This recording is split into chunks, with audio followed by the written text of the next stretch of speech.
Imagine losing out on $1.5 million. Not because you made bad investments, not because you picked the wrong stocks, but simply because you waited 10 years to start. I know that sounds impossible, but by the end of this video, you'll see the exact numbers that prove it. And more importantly, you'll understand why the age you start investing matters more than almost anything else you'll do with money. Let me introduce you to 3 people. Sarah is 20 years old and just landed her first real job. Mike is 30, finally feeling stable in his career. And Jessica is 40, wondering if she's waited too long. Here's what makes their story fascinating. They all decide to invest $500 every single month until they're 65. They all choose the same investments. They all get the same returns. So logically, they should all end up with roughly the same amount of money, right? Maybe Jessica ends up with a bit less since she had fewer years. But here's the truth that's going to blow your mind. The differences aren't small. They're absolutely massive. We're talking about life-changing, retirement-defining, generational wealth kinds of differences. Quick favor, hit like and subscribe right now so YouTube shows this to more people who need to see it. Before we dive into their exact numbers, we need to understand one critical piece. What kind of returns can you actually expect from investing? Because I'm not going to throw random numbers at you. Every calculation you're about to see is based on real, verified historical data. The S&P 500, which tracks America's 500 largest companies, has been around for over a century. Over the past 150 years, it's delivered an average annual return of 9.35%, including dividends. The last 100 years? Even better at 10.46%. The most recent 50 years averaged 11.62%. But here's what's smart. Financial experts typically use 7% for planning. Why? Because it accounts for inflation and gives you a conservative, realistic picture. Think of it as your safety net number, but we'll also show you what happens at 10% returns, because history suggests you might actually do better than 7 over several decades. Now, let's get to Sarah. She's 20 years old, investing $500 every month for 45 years until she hits 65. Using that conservative 7% return, here's what happens. Her final portfolio value is $1,896,297. Let me break that down because this is where it gets insane. Sarah only contributed $270,000 of her own money over those 45 years. That means $1,626,297 came from investment gains alone. Her money grew by 602%. She essentially turned every dollar into $7 just by letting time do its thing.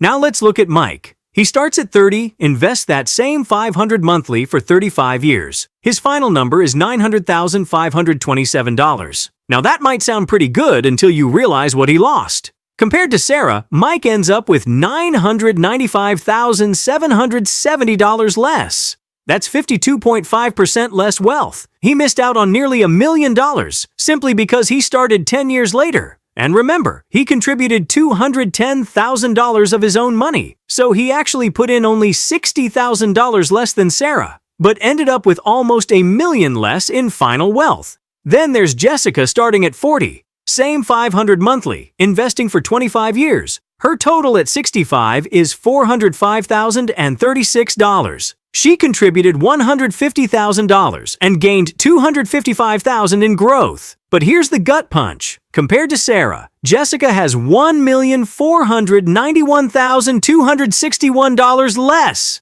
That's 78.6% less wealth. She's missing out on nearly 80% of what Sarah accumulated. This isn't about a nicer car or a bigger house. This is the difference between a comfortable retirement and barely scraping by. But what if returns match the more optimistic historical averages? Let's run the same scenario at 10% annual returns. Hold on to your seat because these numbers get absolutely wild. Sarah at 20 now ends up with $5,241,251, over $5 million from $500 monthly investments. She only put in $270,000, meaning $4,971,000 came from compound growth. That's an 1,841% return. Mike, starting at 30, reaches $1,898,319. Sounds amazing until you realize he lost $3,342,932 compared to Sarah. He missed out on 63.8% of potential wealth by waiting just one decade. Jessica, at 40, accumulates $663,417. But compared to Sarah, she lost $4,577,834. That's an 87.3% reduction, nearly 90% gone just from starting 20 years later. So why does time compound so dramatically? Here's the secret that most people don't understand. Compound interest isn't linear, it's exponential. In Sarah's first 10 years of investing $500 monthly, she contributes $60,000 total. With 7% returns, this grows to about $79,000 by year 10. Not that impressive, right? But here's the magic. That $79,000 then compounds for another 35 years and grows to nearly $1.9 million all by itself. Those early contributions have more time to multiply. They generate returns. Then those returns generate more returns. And those returns generate even more returns. It's like planting a tree. The tree you plant at 20 has 45 years to grow massive and strong. The tree planted at 40 barely has time to mature. Research shows that every single year you delay starting an investment program costs you roughly 3 to 5% of your eventual retirement wealth. So when someone says they'll start investing next year, they're literally throwing away 3 to 5% of their potential retirement money. Every single year.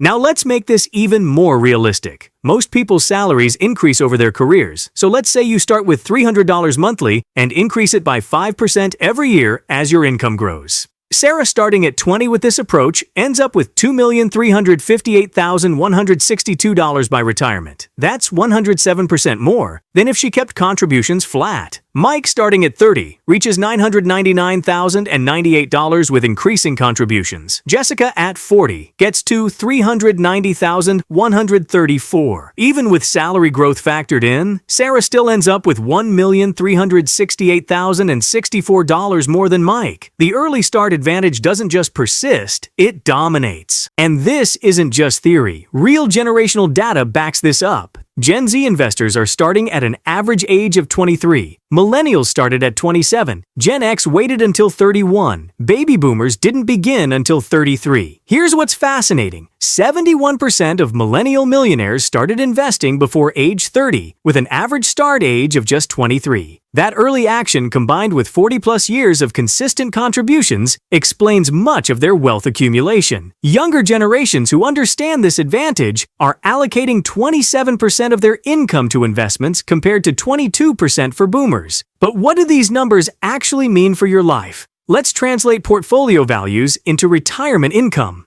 Financial experts say you need about 75 to 85% of your pre-retirement income to maintain your lifestyle. If you're earning $80,000 annually, you'll need about $60,000 to $68,000 per year in retirement. Social Security provides roughly $2,000 to $3,000 monthly for average earners. The rest must come from your savings. Sarah's $1.9 million portfolio at 7% returns generates about $63,200 annually using a safe 4% withdrawal rate. That closely matches the $60,000 target for comfortable retirement, but Jessica's $405,000 portfolio only generates $16,200 annually. That's not enough to cover basic needs. The difference between starting at 20 versus 40 literally determines whether you retire comfortably or keep working indefinitely. So what do you actually do with this information? First, understand that even $100 to $300 monthly matters enormously if started early. The best investment vehicles are 401k plans through your employer, especially if they offer matching Roth IRAs for tax-free growth and low-cost index funds tracking the S&P 500. Warren Buffett himself recommends that most people simply buy an S&P 500 index fund consistently through thick and thin, especially through thin. The specific vehicle matters less than starting early and maintaining consistent contributions. Here's the brutal truth that nobody wants to hear but everyone needs to understand. The best time to start investing was 10 years ago. The second best time is right now, today. If you're 20 and watching this, you have the single greatest advantage in wealth building: time. If you're 30, you've still got tremendous opportunity, but every month you wait costs you thousands in future wealth. If you're 40 or 50, starting now is infinitely better than waiting until 60 or never starting at all. The mathematics are completely unforgiving, but they're also liberating. This isn't about being smarter or working harder or having some special talent. It's purely about time and consistency. The difference between Sarah and Jessica isn't intelligence, luck, or income. It's simply that Sarah started 20 years earlier. Those 20 years created a $1.5 to $4.6 million wealth gap, depending on market returns. Every additional year of delay costs roughly $40,000 to $150,000 in lost retirement wealth. Think about that. 1 year equals potentially $100,000 gone forever. 10 years from now, you'll either thank yourself for starting today or kick yourself for waiting another decade. Your future self is watching right now. Your 65-year-old self is desperately hoping you make the right choice today. The math doesn't lie, time doesn't wait, and compound interest doesn't care about your excuses. The only question that matters is, what will you decide to do right now? Because that decision, more than almost any other financial choice you'll make in your entire life, will determine whether you retire wealthy or whether you're still working at 75. The clock is ticking. Your million-dollar decision starts today. Real talk. What age are you starting your investment journey? Drop it in the comments below. If these numbers opened your eyes, hit that like button and subscribe for more financial reality checks. This video is for educational and informational purposes only. Investment performance shown is based on historical data and projections. Past performance doesn't guarantee future results. Always conduct your own research and consult with a qualified financial advisor before making any investment decisions. Thanks for watching.